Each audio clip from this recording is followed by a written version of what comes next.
Graças a Deus. Vamos ler, irmãos, a partir do versículo 1, do capítulo 1 do livro de Josué, diz assim: E sucedeu depois da morte de Moisés, servo do Senhor, que o Senhor falou a Josué, filho de Num, servo de Moisés, dizendo: Moisés, meu servo, é morto. Levanta-te, pois, agora, passa este Jordão, tu e todo este povo, a terra que eu dou aos filhos de Israel.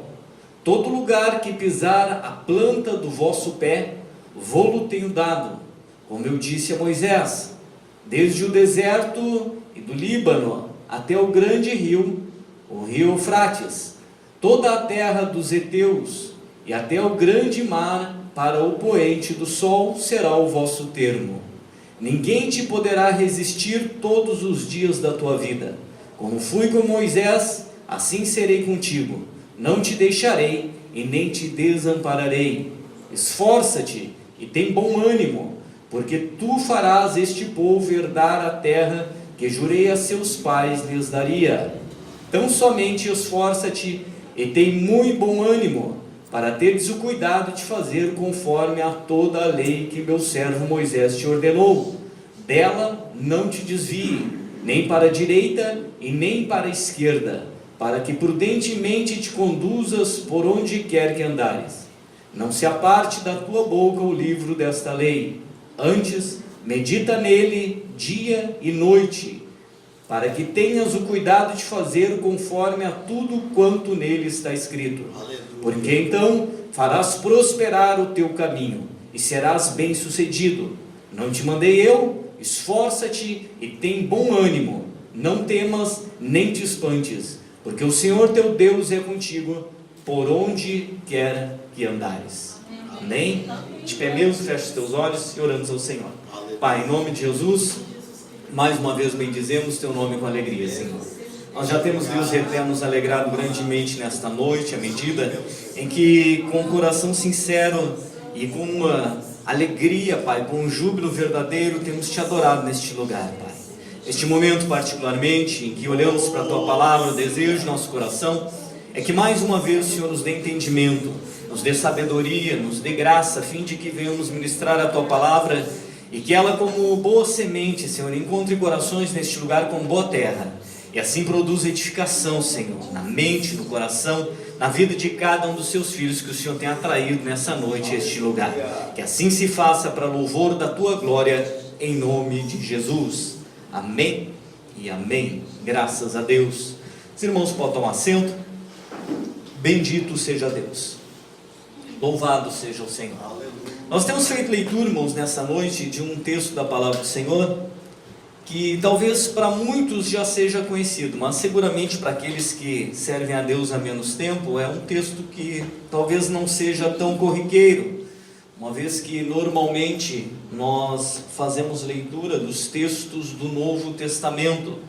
Quando nós nos deparamos com textos do Antigo Testamento, por vezes eles nos são, de certa forma, um pouco estranhos, mas para que a gente venha entender o contexto no qual esse texto está inserido e o assunto do qual de fato eu desejo tratar com os irmãos nesta noite, à luz da palavra do Senhor, nós devemos remontar um pouco um tempo na história e trazer à memória o tempo em que o povo de Israel ainda não havia chegado ao cumprimento da promessa de Deus. O tempo em que o povo ainda está passando por momentos difíceis. E para isso nos recordamos lá do tempo de um moço chamado José. A Bíblia diz que ele tinha alguns irmãos e ao seu tempo Deus deu para ele alguns sonhos que num primeiro momento, por ser muito jovem, ele não entendeu, mas que com o passar do tempo e à medida em que circunstâncias e situações foram se revelando na sua vida, ele passou a compreender. A Bíblia nos ensina e nos afirma que ele acabou, a um determinado momento de sua vida, sendo governador em toda a terra do Egito. Depois de Faraó, a Bíblia nos afirma que ele era o segundo no comando de todo o Egito. Por este tempo, a Bíblia nos afirma também que houve uma grande fome pela região, como Deus havia predito e havia revelado através da pessoa de José, que isso haveria de acontecer. E à medida em que isso aconteceu, José teve um encontro com a sua família. Seus familiares, seu pai Jacó e seus irmãos acabaram sendo também alcançados por essa situação de escassez em toda a terra e acabaram indo até a terra do Egito para comprar mantimento e se encontraram com José. Depois de algumas situações que eles passaram, a Bíblia diz que José trouxe toda a sua família para habitar na terra do Egito. Muitos anos, irmãos, o povo esteve ali, o povo de Israel, a família de José prosperou, cresceu, se multiplicou. Isso o contexto bíblico vai nos informar. Até o momento em que José já está prestes a encontrar-se com o Senhor.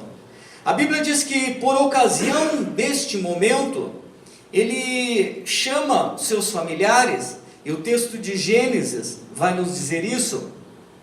Ele reúne os seus irmãos e diz para os seus irmãos que ele estaria partindo e que Deus em algum momento haveria de visitar novamente seu povo, que em algum momento Deus haveria de ir ao encontro daquele povo que agora está ali habitando a terra do Egito.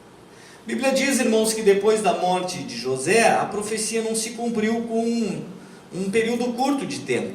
Na verdade, a Bíblia nos afirma que um tempo depois da morte de José, levantou-se um outro faraó, um outro governador na terra do Egito, que não levou em conta os feitos de José, que esqueceu-se de todos os benefícios que o Egito teve por intermédio dos feitos de José e da ação de Deus através da vida de José.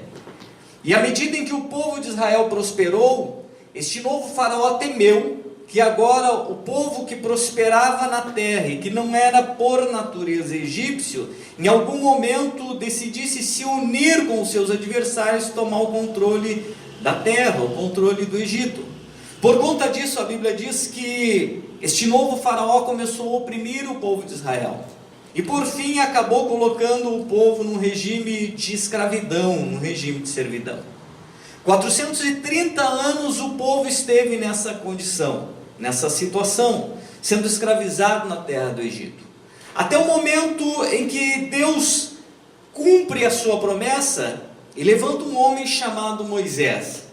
Este homem, a Bíblia diz, ele recebe instruções da parte do próprio Deus para ir diante do faraó e expor aquilo que Deus havia pré-ordenado para o seu povo. Para informar faraó de que agora Deus havia visitado seu povo conforme a profecia de José. E que Deus havia determinado que agora tiraria o seu povo debaixo do regime de escravidão e o levaria para uma terra próspera, para uma terra abençoada, para uma terra que a Bíblia nos informa manava leite e mel.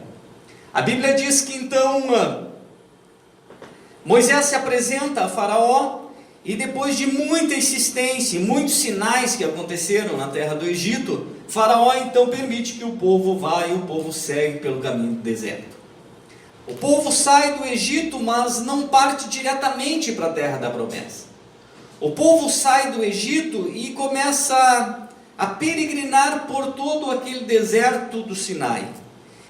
Mas percebam, irmãos, que nós temos feito leitura nesta noite de um texto que vai nos informar exatamente o momento em que o povo está às portas de entrar nesta nova terra que o Senhor havia prometido para eles. Que o povo está diante da terra da promessa. Que o povo está diante do cumprimento pleno de uma promessa que remontava mais de 400 anos. Depois de muitas gerações, depois de muito sofrimento, depois de muitas experiências vivenciadas com Deus, agora, ali diante da terra da promessa está o povo de Israel. E adiante deste povo está indo agora um dos quais Deus havia prometido que haveria de entrar na terra, um homem chamado Josué.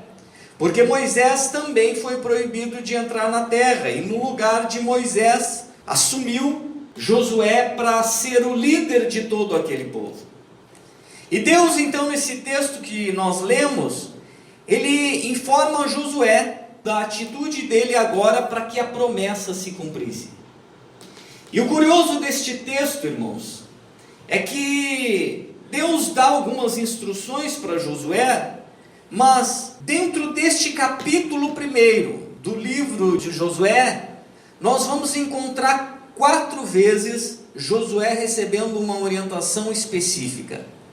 Algo que era indispensável para que ele viesse alcançar a promessa. Algo que era indispensável para que ele viesse, não somente ele entrar na terra da promessa, mas para que aqueles que com ele estavam viessem a entrar na terra da promessa. Percebam, irmãos, aquele povo que ali se encontra está sendo direcionado por Deus e está debaixo de uma promessa. Eles não chegaram ali por conta das inclinações de seus próprios corações, tendo em vista os seus próprios desejos. Eles foram conduzidos ao longo de sua vida para aquele lugar, para que a promessa que Deus havia feito a eles viesse a se cumprir. E o texto, irmãos, vai nos informar que 3 vezes o Senhor diz a mesma coisa para Josué. No versículo 6 o Senhor diz: esforça-te e tem bom ânimo, porque tu farás este povo herdar a terra que jurei aos seus pais lhe daria. No versículo 7 o Senhor repete a mesma coisa e diz: tão somente esforça-te e tem muito bom ânimo. No versículo 9, a mesma instrução: não te mandei eu, esforça-te e tem bom ânimo. O povo está às portas de ver cumprir a promessa de Deus sobre a sua vida. Mas esta promessa, irmãos, tinha um condicional. Esta promessa só haveria de se cumprir se eles compreendessem que é necessário da parte humana o esforço. Se Josué não entendesse que era necessário ele se esforçar, se aquele povo não se apercebesse de que para que eles alcançassem a plenitude da promessa, eles tinham que se esforçar, eles não alcançariam em momento nenhum a promessa de Deus. Ora, o primeiro ensinamento, irmãos, que nós podemos retirar da palavra do Senhor nessa noite é este: nós que aqui estamos nessa noite, todos quantos já conheceram o Senhor, todos quantos já tiveram encontro com o Senhor, todos quantos já foram alvo do agir de Deus, da graça de Deus, do amor de Deus, da misericórdia de Deus, estão debaixo de uma promessa. Jesus foi quem nos prometeu. Jesus nos assegurou que, em partindo desta vida, nós haveríamos de encontrarmos-nos com Ele no porvir. Jesus nos assegurou que na casa do Pai havia muitas moradas que aguardavam os fiéis. Jesus nos assegurou que a promessa maior era a vida eterna. Todavia, irmãos, para que nós venhamos alcançar esta promessa, ou para que ela enfim se torne uma realidade para cada um de nós, nós temos que nos aperceber da instrução que Deus passou para Josué, que é de essencial importância nós compreendermos que, a despeito de um processo de salvação ser um ato maravilhoso, quando expressão do amor de Deus para conosco, ele é condicional às nossas atitudes. Para que nós venhamos alcançar a promessa de Deus em sua plenitude, não apenas bênçãos temporais, mas para que nós venhamos alcançar a promessa maior de vida eterna, entrando na terra da promessa, nós temos que nos esforçar. Sem esforço, nós não alcançamos a promessa de Deus. Sem esforço, nós não chegaremos ao lugar aonde o Senhor tem preparado para nós.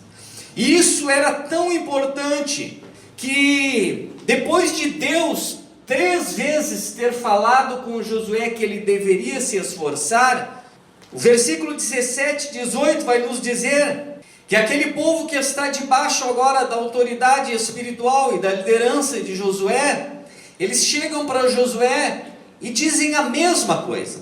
Eles chegam para Josué e dizem: como em tudo ouvimos a Moisés, assim te ouviremos a ti. Somente que o Senhor teu Deus seja contigo, como foi com Moisés. Todo homem que for rebelde às tuas ordens e não ouvir as tuas palavras em tudo quanto lhe mandares, morrerás. Tão somente esforça-te e tem bom ânimo. 4 vezes dentro do capítulo 1 de Josué, a orientação é para que ele viesse a se esforçar. De tal forma, irmãos, que no primeiro momento nós temos que ter a consciência disso. Nenhum de nós alcançará a promessa de Deus se nós nos tornarmos pessoas inativas. Nenhum de nós alcançará a promessa de Deus sem um esforço real da nossa parte.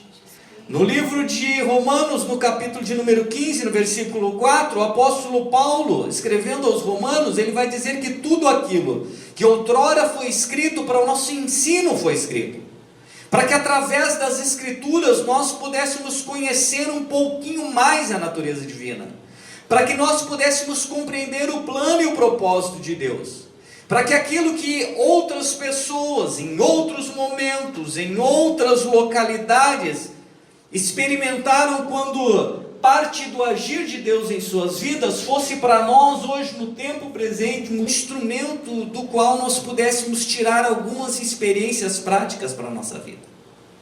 E quando nós pensamos nisso, irmãos, alguns questionamentos seguramente nos sobem à mente e ao coração. Primeiro é o conceito. O que seria esforçar-se? Qual o sentido da palavra? O que a palavra esforço traz consigo? E quando nós buscamos abrir o leque de possibilidades para a interpretação da palavra, o que nós vamos ter é isso. A palavra esforço implica em emprego de força, de energia, em gasto de energia, implica em diligência, implica em zelo, implica em coragem, implica em valentia, implica em bom ânimo. Se esses atributos não forem parte da natureza do novo homem, parte da natureza da nova mulher, se não for uma prática em nossa vida, seguramente nós não alcançaremos a promessa de Deus. Bom, eu devo me esforçar, mas eu devo me esforçar no quê? Eu devo me esforçar, mas eu já me esforço. Eu me esforço todo dia para levantar e ir para o trabalho. Eu me esforço para manter minhas contas em dia. Será que é essencialmente isso? Quando nós olhamos para o texto bíblico, nós vamos ter algumas referências. Este mesmo capítulo, no versículo 6, quando Deus fala com Josué e diz para ele se esforçar e ter bom ânimo, o Senhor vai dizer para Josué naquilo que ele deveria ter bom ânimo. O Senhor diz: porque tu farás este povo herdar a terra que jurei a seus pais lhe daria. A primeira coisa que o texto vai nos revelar, o primeiro ensinamento para além do esforço que deve ser aplicado à vida, é que nós devemos nos esforçar para que a promessa de Deus se cumpra sobre a nossa vida. Josué agora assumiu o lugar de Moisés. Josué agora é o líder. Josué agora não está mais seguindo a sua vida ao seu bel prazer. Ele está agora debaixo de um plano e de um propósito de Deus. Deus o havia comissionado para um fim específico. Deus o havia chamado para uma obra específica. E Deus espera que ele cumpra esse propósito. À medida em que o Senhor o comissiona, à medida em que o Senhor estabelece para ele uma ordem a ser cumprida, um propósito para a sua vida, a expectativa é que ele cumpra este propósito. Nenhum de nós alcançará a plenitude do propósito de Deus nesta vida sem esforço. Nenhum de nós será instrumento usado na mão de Deus sem esforço. Nenhum de nós será, como costumamos dizer, um vaso na mão do Senhor se nós não nos esforçarmos. A prática da vida cristã, ou a realização do plano e do projeto que o Senhor tem pré-ordenado para cada um de nós, implica em esforço de nossa parte. E todos nós, irmãos, todos nós fomos chamados para alguma coisa. Nenhum de nós foi chamado para ser inativo na obra do Senhor. Porque talvez alguém caia no erro de pensar: mas eu não sou obreiro. Eu não tenho um ministério específico na igreja. de tal forma que eu não fui chamado para absolutamente nada. A Bíblia não nos afirma isso, irmãos. No livro de 1 Coríntios, no capítulo de número 12, no versículo de número 27, o apóstolo Paulo, escrevendo para Corinto, para a igreja de Corinto, ele vai deixar claro que nós, quando o povo de Deus, nós somos o corpo de Cristo nesta terra. Somos membros ou partes deste corpo. E mesmo aqueles membros ou aquelas frações do corpo que parecem ser mais frágeis, que parecem ser mais simples, no corpo elas têm um objetivo ou têm um propósito. Examine seu próprio corpo. Qual parte do corpo que é dispensável? Qual parte do corpo que não é útil? Qual parte do corpo que nós poderíamos descartar e dizer, não, isso não tem função, isso não serve para nada? Assim também o corpo de Cristo, irmãos. Para que a obra de Deus seja realizada, é necessário que todos nós tenhamos o entendimento de que nós somos parte do corpo de Cristo nessa terra. O corpo é aquilo que executa. Os nossos feitos e obras como seres humanos são realizados através do corpo. Quando você vai para o seu trabalho, você executa o seu trabalho usando o seu corpo. Quando você está em casa fazendo seus afazeres, você o faz usando o seu corpo. A obra de Deus não é realizada de outra forma. A obra de Deus é realizada através do corpo. De tal forma que nós, quando parte do corpo de Cristo, nós devemos entender que para que a função que Deus estabeleceu para nós seja plena, nós temos que nos esforçar. Esforçar para fazer cumprir o propósito de Deus. Às vezes nós vemos pessoas que são usadas por Deus, pessoas que tenham um grau de sabedoria mais profundo, pessoas, como disse o nosso irmão, que são usadas com dons, com talentos, com dádivas, que têm vocações latentes da parte de Deus. Mas por trás disso tudo, irmãos, existe o esforço. Ninguém sem esforço recebe um dom de Deus.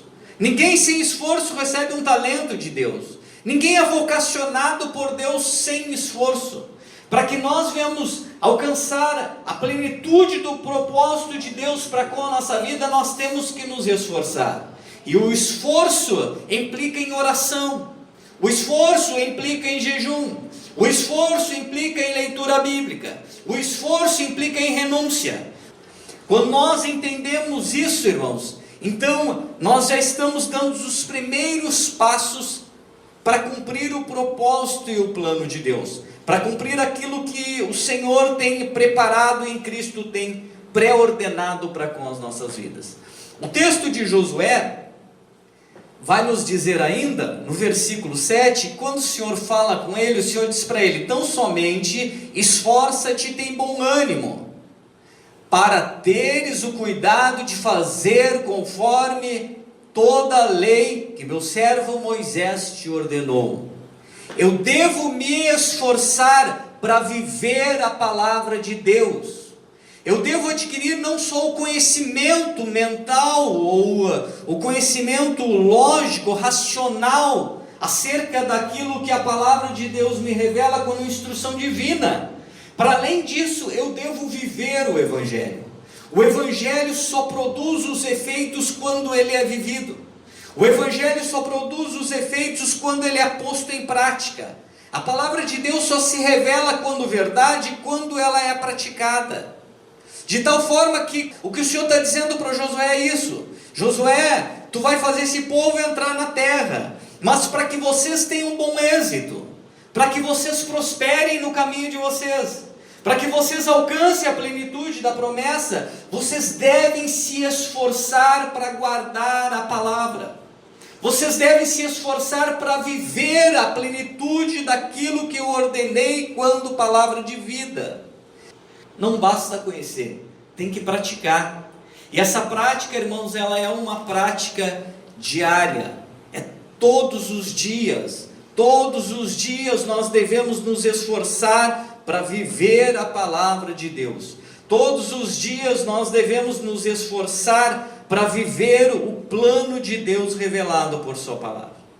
Quando nós olhamos para a Bíblia Sagrada, nós vamos encontrar alguns outros textos que vão nos dar também uma referência acerca daquilo que nós devemos pôr em prática em nossa vida, esforçando-nos por fazê-lo. O texto, por exemplo, de 1 Crônicas 28:10 vai dizer: olha, pois, agora, porque o Senhor te escolheu para edificares uma casa para santuário. Esforça-te e faze a obra. A ordenança do Senhor é para que nós venhamos nos esforçar para fazer a sua obra. A obra de Deus, ela só será realizada quando nós tivermos a consciência disso, irmãos. Se imagine se todos nós, quando partes do corpo de Cristo, quando filhos de Deus, quando servos do Senhor, simplesmente cruzássemos os braços. Fatalmente a obra do Senhor não seria realizada. Fatalmente a igreja do Senhor perderia espaço no mundo espiritual. Certamente o adversário avançaria. O inimigo não avança com toda a fúria que ele possui, porque existem servos e servas do Senhor que seguem na brecha. Porque existem pessoas que têm a consciência da parte que lhe cabe quando servo de Deus, quando instrumento de Deus, quando aqueles que são chamados por Deus para um fim específico e que oferecem resistência no mundo espiritual. De tal forma que o conselho bíblico para cada um de nós é que nós devemos nos esforçar para fazer a obra do Senhor. E nem sempre é fácil. Às vezes cansa. Às vezes estamos desanimados. Às vezes não estamos no nosso melhor dia.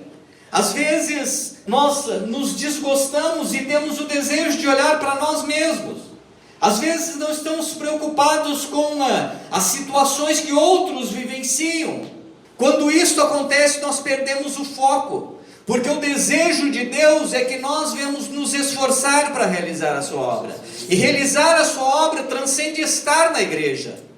Realizar a obra de Deus é anunciar o Evangelho. Realizar a obra de Deus é ser instrumento usado na mão de Deus, aonde Deus desejar usar a cada um de nós. É ser usado por Deus no trabalho. É ser usado por Deus na escola. É ser usado por Deus na rua. É ser usado por Deus também na igreja, sim, mas é ser usado por Deus aonde Deus cria a oportunidade, aonde o Senhor proporciona um momento oportuno para que alguém que carece, que necessita, que precisa de uma palavra naquele momento, possa ouvi-la através de nossas vidas. Isto é realizar a obra do Senhor, e o Senhor espera que nós façamos isto. Jesus faz uma afirmação em João 15,16, dizendo: não me escolhestes vós a mim, mas eu vos escolhi a vós e vos nomeei para que vades e deis fruto. Jesus foi quem disse isso. O que Jesus está dizendo, ou que o texto nos afirma que Jesus disse, é que Ele nos nomeou. Nomear é chamar por nome. É chamar individualmente, de tal forma que quando o Senhor chama a igreja, Ele não chama a igreja na coletividade, Ele chama a igreja na individualidade, Ele chama por nome. É tu, João, é tu, Pedro, é tu, Maria, é tu, Marlon. O Senhor nomeou a cada um de nós, nos chamou, nos comissionou, nos vocacionou com um fim específico, para que nós venhamos dar fruto.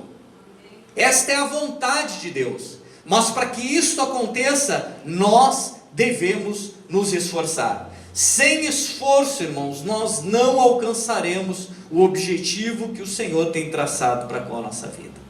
Sem esforço, nós não realizaremos a obra do Senhor. Sem esforço, nós não daremos um testemunho vivo da graça de Deus que tem operado em nossa vida. Sem esforço, nós não conseguiremos nem manter comunhão com Deus, porque até para que o vínculo de comunhão para com o Senhor seja estabelecido e mantido, é necessário nós nos esforçarmos. Para além disso, irmãos, nós devemos nos esforçar diante das circunstâncias adversas da vida. Para além das circunstâncias que envolvem o mundo espiritual, ou aquilo que diga respeito à obra do Senhor, a vida requer também de nós esforço. O texto de 1 Reis, no capítulo de número 2, versículo 2, vai nos relatar um momento em que um homem chamado Davi está prestes a partir desta terra, está prestes a morrer. Ele chama o seu filho Salomão e dá um conselho para Salomão. Salomão a este tempo ainda era muito jovem. Salomão foi um moço que cresceu como praticamente todos os jovens, ou todos os meninos, todas as meninas. Cresceu sendo cercado de cuidados. Aqueles que têm filhos sabem bem disso. Os pais cercam os filhos de cuidado, até o momento em que o filho tenha algum grau de maturidade, até o momento em que o filho possa assumir responsabilidades. Mas, enquanto isso não acontece, os pais trazem sempre os filhos com o maior cuidado, para que nada aconteça com eles, para que eles não vivenciem nenhuma situação ruim, nenhuma situação difícil. Isso é o normal, e se não é na vida de todos, a priori deveria ser. Com Salomão não foi diferente. Afinal de contas, o seu pai é o rei, um moço que foi cercado de cuidados, um moço que não teve muitas responsabilidades ao longo de sua vida. Afinal de contas, o seu pai é o rei e ele está cercado de cuidados. Só que agora, Davi já está com uma idade avançada, e agora este moço com 20 e poucos anos está prestes a assumir o reinado de Israel. Ele é o próximo na linha sucessória. Ele vai assumir o reino no lugar do seu pai que está partindo. Seu pai o chama e dá um conselho para ele. E o que o texto de 1 Reis 2:2 vai nos dizer é isso. Davi fala para Salomão dizendo: eu vou pelo caminho de toda a terra. Esforça-te, pois, e sê homem. O que Davi estava querendo dizer para Salomão é: esforça-te e tenha responsabilidade, porque agora tu não é mais criança, porque agora tu não serás mais cercado de cuidado. Agora, para que os teus caminhos sejam caminhos prósperos, agora para que tu alcance os objetivos na tua vida, tu vai ter que te esforçar e ter responsabilidade. Agora as coisas não virão mais de bandeja para ti. Agora os teus caminhos não serão facilitados por aqueles que te cercam. Agora chegou o teu momento. Agora tu tens que assumir as rédeas da tua vida. Agora tu tens que ter responsabilidade. E para que isso aconteça, tu tens que te esforçar, porque a vida requer esforço. Se nós não nos esforçarmos, nós nem saímos de casa de manhã para ir trabalhar. Se nós não nos esforçarmos, nós viveremos passando necessidade. Se nós não nos esforçarmos, nós viveremos passando por situações e circunstâncias que nenhum de nós deseja. De tal forma, irmãos, que a própria vida requer de nós esforço. Nós não podemos sentar e cruzar os braços. Nós não podemos ser passivos diante da vida. Nós não podemos simplesmente orar quando servos de Deus, cruzar os braços e achar: pronto, a minha parte eu fiz. Agora Deus vai me conceder tudo dos altos céus, sem que eu precise fazer nada. Agora a vida vai sorrir para mim e eu vou ficar aqui desfrutando da bênção de Deus. Isso não existe, irmãos. Isso é lúdico. A realidade é que a vida requer de nós esforço. Nós devemos nos esforçar quando jovens para estudar. Nós devemos nos esforçar quando pessoas adultas para trabalhar. Nós devemos nos esforçar para manter a nossa família e os nossos filhos no caminho do Senhor. Nós devemos nos esforçar para dar as melhores condições de vida para aqueles que nos cercam. Nós devemos nos esforçar para ser uma referência para os nossos filhos. De tal forma, irmãos, que a vida requer de cada um de nós esforço. Sem esforço, nós não chegaremos a lugar nenhum. Agora, quando nós compreendemos isso e nos esforçamos no mundo espiritual, e quando nós compreendemos isso e nos esforçamos para viver a vida da maneira mais sábia possível, o texto vai nos dizer que o Senhor é conosco. Foi o que Deus disse para Josué: esforça-te e tem bom ânimo, não temas nem te espante, porque o Senhor teu Deus é contigo por onde queres que andar. se nós nos esforçarmos, nós temos uma garantia. Se nós nos esforçarmos, nós temos uma segurança, que o Senhor haverá de estar conosco. A vida seguirá tendo percalços, sim, nós estamos vivos. O Senhor jamais nos prometeu que nós não teríamos adversidades nesta vida, muito pelo contrário. Inúmeros textos, como o texto de Isaías, vai nos dizer que quando passares pelas águas eu serei contigo, quando passares pelos rios eles não te submergirão, quando passares pelo fogo ele não te queimará, nem a chama arderá em ti. Por quê? Porque todas essas coisas passaremos. Nós não estamos imunes às adversidades da vida. Nós não estamos imunes às circunstâncias adversas da vida. Mas quando nós nos esforçamos, quando nós enfrentamos os desafios, quando nós nos colocamos na posição que o Senhor deseja que nós estejamos, então a garantia que nós temos é a mesma garantia que o Senhor deu para Josué, que Ele estaria com Josué todos os momentos, que Ele estaria com Josué por onde quer que Josué andasse. Se Josué virasse para a direita, o Senhor estaria com ele.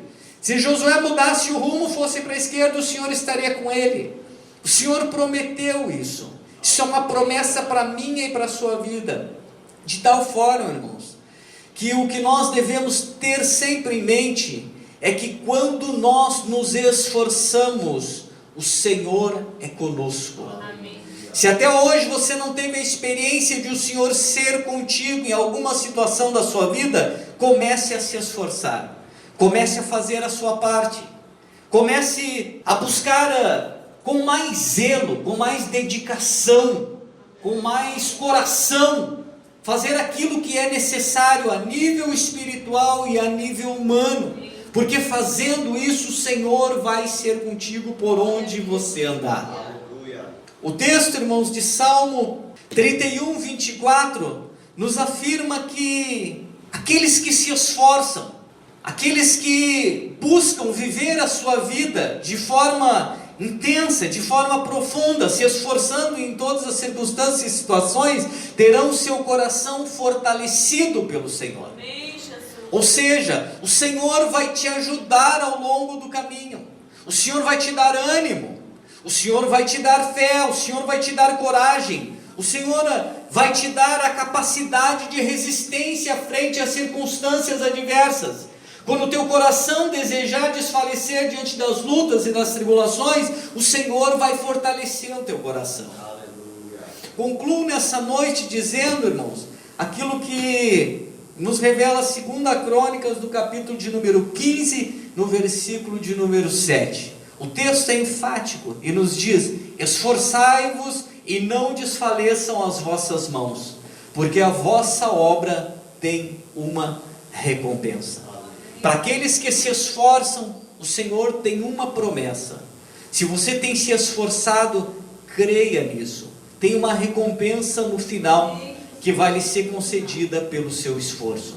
Para aqueles que se esforçam, Deus sempre tem reservado o melhor. Para aqueles que se esforçam, sempre no final eles alcançam o desejo do seu coração. Amém, irmãos? Queria convidar você a estar de pé. Bendito seja Deus, louvado seja o Senhor. Eu procurei não ser extensivo, para que a gente não passasse muito do horário, mas espero de todo o meu coração que você tenha compreendido a necessidade de esforçar-se em todas as áreas da sua vida, quer seja a nível espiritual, quer seja na sua vida diária. A vida requer de nós esforço. Quando nós esforçamos, o Senhor fortalece o nosso coração. Quando nós nos esforçamos, o Senhor é conosco. E para aqueles que se esforçam, esses estão debaixo de uma promessa da parte de Deus. A promessa de que o seu esforço terá uma recompensa.